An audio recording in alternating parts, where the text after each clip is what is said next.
একদিন টুংটুং মদ্যপান করতে করতে তার স্ত্রী এবং সন্তানকে নিয়ে তার শ্বশুর বাড়ি থেকে বাসায় ফিরতেছিল। টুংটুং ছিল একজন মদারু, তবুও টুংটুংকে মদ খেতে দেখে তার স্ত্রী কখনো কিছুই বলতো না, কারণ টুংটুং মদারু হলেও তার স্ত্রী সন্তানকে কখনো না খেয়ে ঘুমাতে দিত না। টুংটুং অনেক সৎ ও ভালো মনের মানুষ ছিল, সে তার পরিবারকে খুব ভালোবাসতো। আসলে টুংটুং মদারু হয়েছিল কারণ সে ছিল একজন গরিব কৃষক। তাকে সবসময় একটা চিন্তা তাড়িয়ে বেড়াতো, যদি কখনো ফসল ভালো না হয় তবে কি হবে, আর যদি তার কিছু হয়ে যায় তবে তার পরিবার কিভাবে বাঁচবে। এই অহেতুক দুশ্চিন্তার কারণে টুংটুং নেশায় জড়িয়ে পড়ে। কিন্তু টুংটুং যে গ্রামে থাকতো সেখানে এক পুরনো রহস্য ছিল।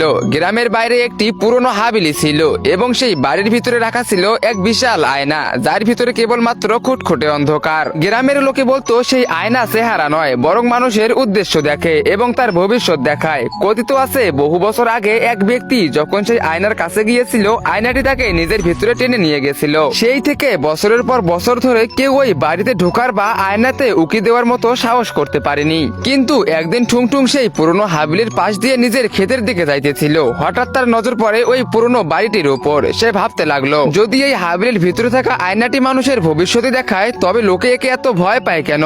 এই ভাবতে ভাবতে টুংটুং সে ধীরে ধীরে বাড়িটির ভিতরে প্রবেশ করলো। তখন সে নেশার ঘরে ছিল, তাই তার মনে ছিল না যে আয়নাটি মানুষের নিয়ত দেখে। তো গাইস, এরপর কি হলো? টুংটুং কি আসলে ওই আয়নাতে তার ভবিষ্যৎ দেখতে পারলো? তোমরা সেটা দেখতে পারবে পার্ট 2 তে।